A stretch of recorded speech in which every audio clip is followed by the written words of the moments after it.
Hello friends, welcome back to coding days. Friends, ఈ వీడియోలో నేను మీకు HTML లో కలర్స్ కోసం అయితే చెప్తాను. అదే డాక్యుమెంట్కి బ్యాక్గ్రౌండ్ కలర్ కానీ, టెక్స్ట్ కలర్ కానీ, పర్టికులర్ ఎలిమెంట్కి కలర్ కానీ ఎలా అప్లై చేస్తామని చెప్తాను. సో స్కిప్ చేయకుండా వీడియో ఎండ్ వరకు అయితే చూడండి. ఏం లేదు, మనందరికీ తెలిసిందే HTML డాక్యుమెంట్ అనేది ఇలాగైతే స్టార్ట్ చేస్తాం. మనకి ఒక పారాగ్రాఫ్కి బ్యాక్గ్రౌండ్ కలర్ అప్లై చేయాలి అన్నట్లయితే స్టైల్ అట్రిబ్యూట్ ఇచ్చేసి, స్టైల్ అట్రిబ్యూట్ కోసం ఒక వీడియోలో నేను ఆల్రెడీ చెప్పాను. మీకు దానికోసం కావాలంటే పైన కార్డ్స్లో ఇస్తాను చూడండి, ఏంటి కింద డిస్క్రిప్షన్లో కూడా ఇస్తాను చూడండి. సో ఆ వీడియో చూసినట్లయితే మీకు స్టైల్ అట్రిబ్యూట్ అంటే ఏంటి దానికోసం పూర్తిగా అయితే తెలుస్తుంది. సో ఒక పారాగ్రాఫ్కి బ్యాక్గ్రౌండ్ కలర్ అప్లై చేయాలి అంటే స్టైల్ అట్రిబ్యూట్ ఇలా ఇచ్చేసి డబుల్ కోట్స్లో బ్యాక్గ్రౌండ్ కలర్,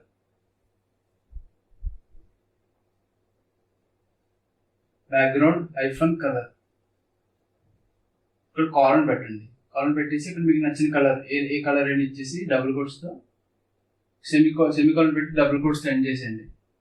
ఇలా చేసి అప్పుడు మీకు పారాగ్రాఫ్ అనేది ఇక్కడ రాస్తారు, ఇక్కడ పారాగ్రాఫ్ ట్యాగ్ అనేది ఇస్తారు. సో ఆటోమేటిక్గా మీకు ఇక్కడ ఇచ్చిన కలర్ ఏ కలర్ అయినా ఇవ్వచ్చు,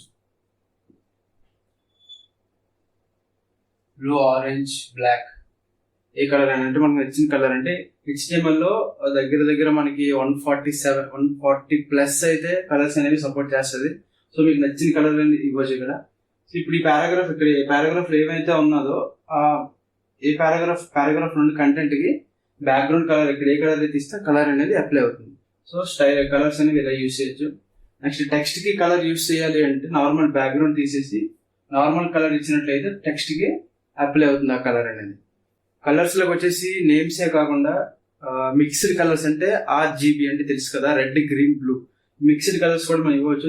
వాటి కోసం నేను ఇంకో వీడియోలో అయితే చెప్తాను, ఎందుకంటే ఒకేసారి అని చెప్తే మీకు అర్థం కాకపోవచ్చు. అంటే మీకంటే కొందరు బిగినర్స్ ఉంటారు కదా, వాళ్ళకైతే అర్థం కాకపోవచ్చు. సో అందుకని దానికోసం నేను వేరే వీడియో అయితే చేస్తాను. ఇందులో జస్ట్ బ్రీఫ్గా కలర్స్ కోసం ఇంట్రడక్షన్ అయితే ఇస్తాను. సో బ్యాక్గ్రౌండ్ కలర్ ఒక కంటెంట్కి డాక్యుమెంట్కి బ్యాక్గ్రౌండ్ కలర్ అనేది అప్లై చేయాలి అంటే ఈ ప్రాపర్టీ అనేది యూజ్ చేస్తాం, బ్యాక్గ్రౌండ్ -కలర్. సో నెక్స్ట్ టెక్స్ట్కి మాత్రమే అప్లై ఒక పర్టికులర్ టెక్స్ట్కి మాత్రమే కలర్ అప్లై చేయాలి అంటే నార్మల్ బ్యాక్గ్రౌండ్ తీసేసి నార్మల్ కలర్ అనే ప్రాపర్టీ ఇస్తే ఆటోమేటిక్గా మీకు కలర్స్ అనేవి డిస్ప్లే అవుతాయి. మీకు ఏ కలర్ కావాలంటే కలర్ అనేది అప్లై చేసుకుంటారు.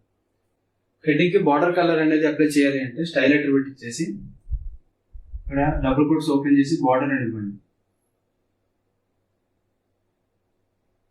కాలన్ పెట్టి థిక్నెస్, బార్డర్ మనకి ఎంత థిక్నెస్ కావాలో ఆ థిక్నెస్ అయితే ఇక్కడ ఇవ్వాలి. 4 పిక్సెల్, 4px కానీ 6, 7 ఎంతైనా ఇవ్వచ్చు. నేనైతే 4 పిక్సెల్ అని ఇచ్చాను. ఇక్కడ కలర్ మనకి ఏ కలర్ ఇష్టమైతే ఆ బార్డర్కి ఆ కలర్ అనేది అప్లై అయిపోతుంది. సో ఇక్కడ సెమీకాలన్ పెట్టి ఎండ్ చేసేయండి. సో ఇక్కడ హెడ్డింగ్ అనేది ఇస్తాం.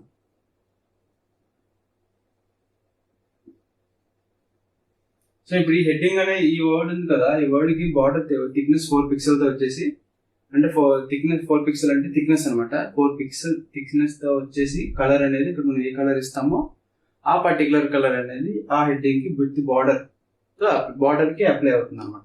సో చెప్పాను కదా, HTML లో ఏ ట్యాగ్ ఓపెన్ చేసినా దాన్ని క్లోజ్ చేయడం మాత్రం మర్చిపోదు.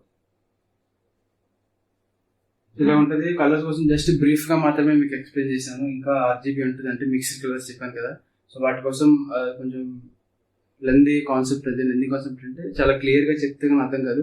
సో వీటితో పాటు కంటిన్యూస్గా చెప్పేసానంటే చిన్న కన్ఫ్యూజన్ అయితే ఉంటుంది మీకు. సో అందుకు నెక్స్ట్ వీడియోలో అయితే వాటి కోసం చెప్తానంటే ఈ సిరీస్లో నెక్స్ట్ వీడియోలో అయితే కలర్స్ కోసం అయితే చెప్తాను కంప్లీట్గా. సో నెక్స్ట్ వీడియోలో కొత్త కాన్సెప్ట్ అయితే కలుసుకుందాం. అంతవరకు టేక్ కేర్, బాయ్.